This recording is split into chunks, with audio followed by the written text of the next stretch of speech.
ಹೇಳ್ರಿ ಮಂಜನವ್ರೆ. ಈಗಾಗಲೇ ಸವಿಸ್ತಾರವಾಗಿ ಹೇಳಿದಂತೆ ಇವಾಗ ಮುಂದಿನ ಭಾಗ ಏನಪ್ಪಾ ಅಂತಂದ್ರೆ ಉತ್ತರ ಕರ್ನಾಟಕದ ಸಾಂಪ್ರದಾಯಿಕ ಭಾಗಗಳಲ್ಲ ಬಾಗಲಗಳು ಬಾಗಿಲುಗಳು ಸರ್. ಡೋರ್ ಅಂತ ಹೇಳ್ತೀವಲ್ಲ, ಅಂದ್ರೆ ಮೇನ್ ಡೋರ್ ಸರ್.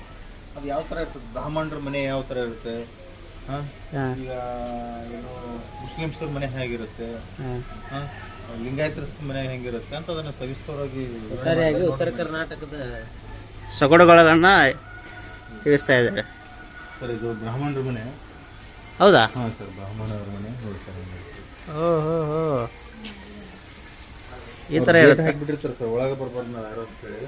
ಯಾಕೆ ಇವ್ರೇನು ನಡ್ಸ್ಯಾರಲ್ಲ ಇದೆ? ಪಠಾಣ ಅವರು ಶಿವನ ಜ್ಞಾನ ಮಾಡ್ತಾ ಇರ್ತಾರೆ ಸರ್. ಅಜ್ಜಿ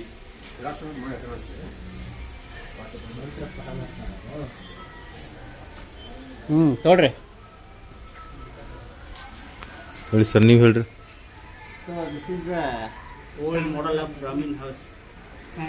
ಕನ್ನಡದಲ್ಲಿ ಪ್ರಭು ಹೇಳಿದಂತೆ ಬ್ರಾಹ್ಮಣರ ಮನೆ.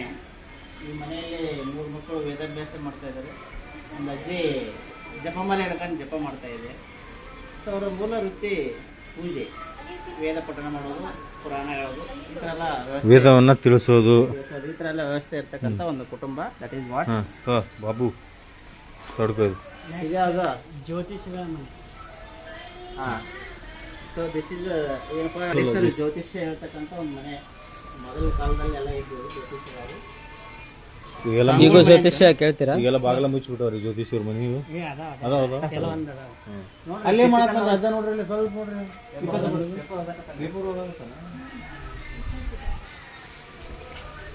ಒಳಗಡೆಯಿಂದ ನೀರು ತರ್ತಾ ಇದ್ದಾರೆ. ಇವ್ರು ಜ್ಯೋತಿಷ್ಯ ಕೇಳ್ತಾ ಇದ್ದಾರೆ. ನಾಮಕರಣ ಫಂಕ್ಷನ್ ಅದೇ ಇರ್ಬೋದು, ಮೇ ಬಿ ಊಟದ ಮೇಲೆ ಕುಂಡ್ಲಿ ನಕ್ಷೆ ಎಲ್ಲ ಹಾಕಿ ಯಾವ ರೀತಿ ಮಾಡ್ಬೇಕಂತ. ಇದು ಟೆರಸ್ ಹೌಸ್ ಇದೆ ನೋಡಿ, ತೋರಿಸಿ ಸರ್. ಮೇಲ್ಗಡೆ ಅಜ್ಜ ನೋಡಿ. ಅವಾಗಿನ ಕಾಲದಲ್ಲಿ ಫೈರ್ ಸಿಸ್ಟಮ್ ಇತ್ತು. ಹೌದು, ಫೈರ್ ಸಿಸ್ಟಮ್ ಎಲ್ಲ ಹಾಕಿದ್ದಾರೆ ನೋಡಿ. ಸರಿ